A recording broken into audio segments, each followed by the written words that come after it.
नमस्कार दोस्तों, ज्योतिषम चैनल में आपका स्वागत है। मैं डॉक्टर निशांत आज आपसे बात करूंगा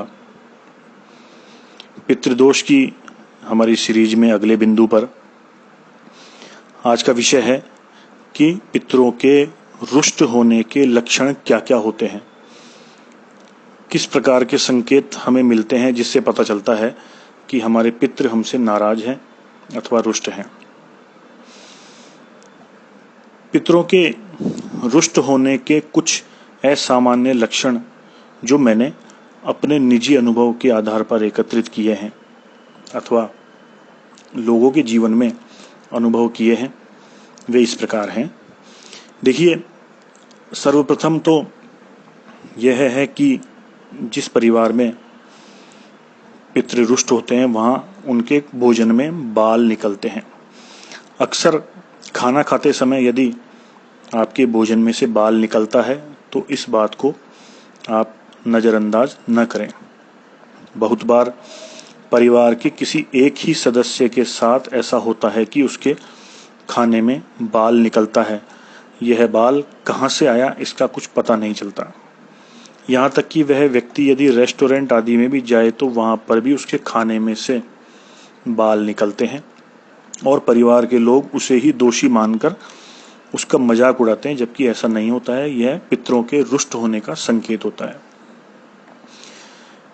यदि आपको समय समय पर बदबू आती है, दुर्गंध आती है, क्योंकि कुछ लोगों की समस्या रहती है कि उनके घर से अनावश्यक अकारण दुर्गंध आती है, यह भी पता नहीं चल पाता कि दुर्गंध कहाँ से आ रही है।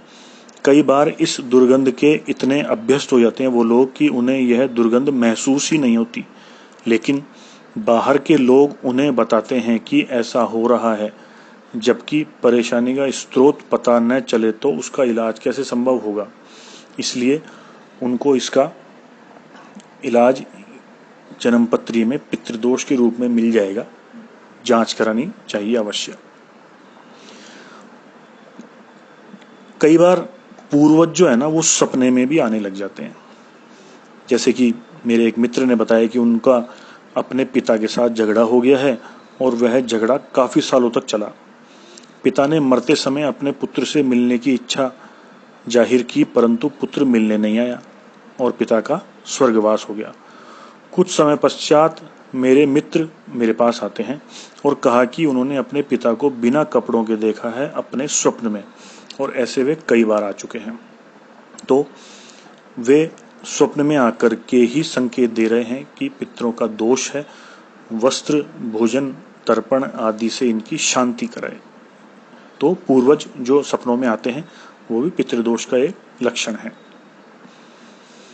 शुभ कार्य में अर्चन आना भी पितृदोष का ही लक्षण होता है। जैसे कभी कभी ऐसा हो जाता है कि आप कोई त्योहार मना रहे हैं या कोई उत्सव आदि आपके घर पर होने वाला है, आरंभ हो रहा है या हो रहा है, ठीक उसी समय पर कुछ न कुछ ऐसा घटित हो जाता है जिससे रंग में भंग डल जाता है। ऐसी घटना हो जाती है कि खुशी का माहौल बदल जाता है दुख में, गम में या लड़ाई झगड़े में। या तो किसी की मृत्यु हो जाती है अथवा किसी के बीच में इतना भयंकर झगड़ा हो जाता है कि सारा माहौल जो है ना वो खराब हो जाता है। तो हर शुभ अवसर पर ऐसा हो, त्योहार पर ऐसा हो, तो समझ जाइए कि आपके पितृदोष है। घर में किसी एक सदस्य का कुंवारा रहना भी पितृदोष का बहुत बड़ा लक्षण है, बहुत बड़ा प्रभाव है। बहुत बार आपने भी देखा होगा, मैंने भी देखा है अपने आसपास अथवा किसी रिश्तेदारी में कि बहुत ही अच्छा लड़का है, कहीं कोई कमी नहीं है, लेकिन फिर भी शादी नहीं हो पाई। एक लंबी उम्र निकल जाने के पश्चात भी शादी नहीं हो पाई, क्योंकि यह कोई अच्छा संकेत नहीं है। यदि घर में पहले ही किसी कुंवारे व्यक्ति की मृत्यु हो चुकी है तो उपरोक्त स्थिति बनने के आसार ज्यादा बन जाते हैं, और इस समस्या का क्या कारण है लोगों को पता भी नहीं चल पाता, जबकि इसका कारण भी पितृदोष ही होता है, जो कि पहले या तो कोई कुंवारा व्यक्ति समाप्त हो चुका है या फिर पितृदोष की वजह से कुंवारा रह जाता है। इसके अलावा मकान या कोई जमीन या कोई प्रॉपर्टी खरीदने में या बेचने में भी हर समय परेशानी आए तो वो भी पितृदोष का बहुत ही सुदृढ़ लक्षण है।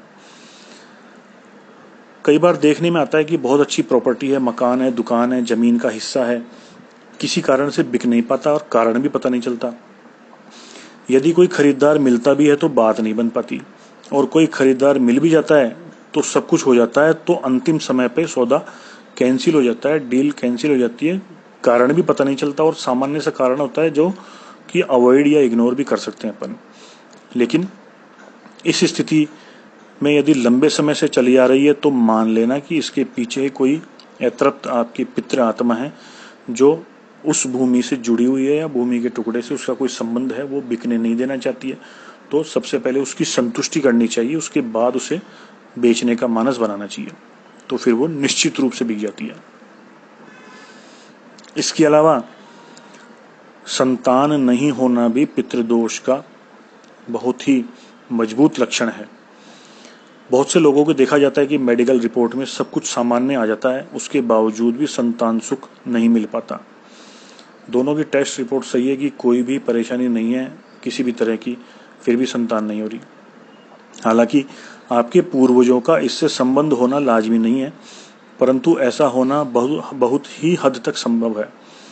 जो भूमि किसी निसंतान व्यक्ति से खरीदी गई हो, उस भूमि पर अपने नए मालिक को संतानहीन बना देती है, वहां पर निवास नहीं करना चाहिए। अथवा सारी टेस्ट रिपोर्ट नेगेटिव है फिर भी संतान नहीं हो रही, तो आपको अपनी दोनों की कुंडली में, पति पत्नी की कुंडली में पितृदोष की जांच अवश्य करानी चाहिए। इन सभी प्रकार की जो उपरोक्त घटनाएं हैं अथवा समस्याएं हैं, आप में से बहुत से लोगों ने अनुभव की होगी, इसमें कोई दो राय नहीं है। इसके निवारण के लिए लोग बहुत सा समय भी खर्च करते हैं, पैसा भी नष्ट करते हैं, परंतु समस्या का समाधान नहीं हो पाता, क्योंकि उन्हें समस्या का सही पता नहीं होता है, तो समाधान सही कहां से लगेगा। तो इस वीडियो को देख करके आप अपनी समस्या भी जांच सकते हैं और समाधान भी करवा सकते हैं, क्योंकि बीमारी सही पकड़ी जाएगी ना तो ही दवाई लगेगी, तो ही दवाई सही दी जाएगी। और जब बीमारी पता नहीं लगेगी तो फिर दवाई तो कहाँ से सही लगेगी। इसमें आपको किसी तरह का संशय हो, डाउट हो, तो आप मुझे कमेंट में जरूर बताएं, और वीडियो को लाइक करें, शेयर करें अपने सगे संबंधियों तक, ताकि अगर वो भी इनमें से किसी प्रकार की परेशानी से जूझ रहे हैं तो वे इसका निवारण इस वीडियो को देख करके कर सके, समझ सकें कि परेशानी क्या है। तो ज्योतिषी के पास जा करके या मुझसे भी संपर्क करके आप अपनी समस्या का निवारण ले सकते हैं कुंडली के द्वारा। चैनल को सब्सक्राइब जरूर करें और बेल आइकन प्रेस करके ऑल पे क्लिक करें, ताकि आपको आगे आने वाले जो वीडियो हैं जिसमें पितृ शांति के उपाय बताए जाएंगे वो भी आपको मिल सके। धन्यवाद।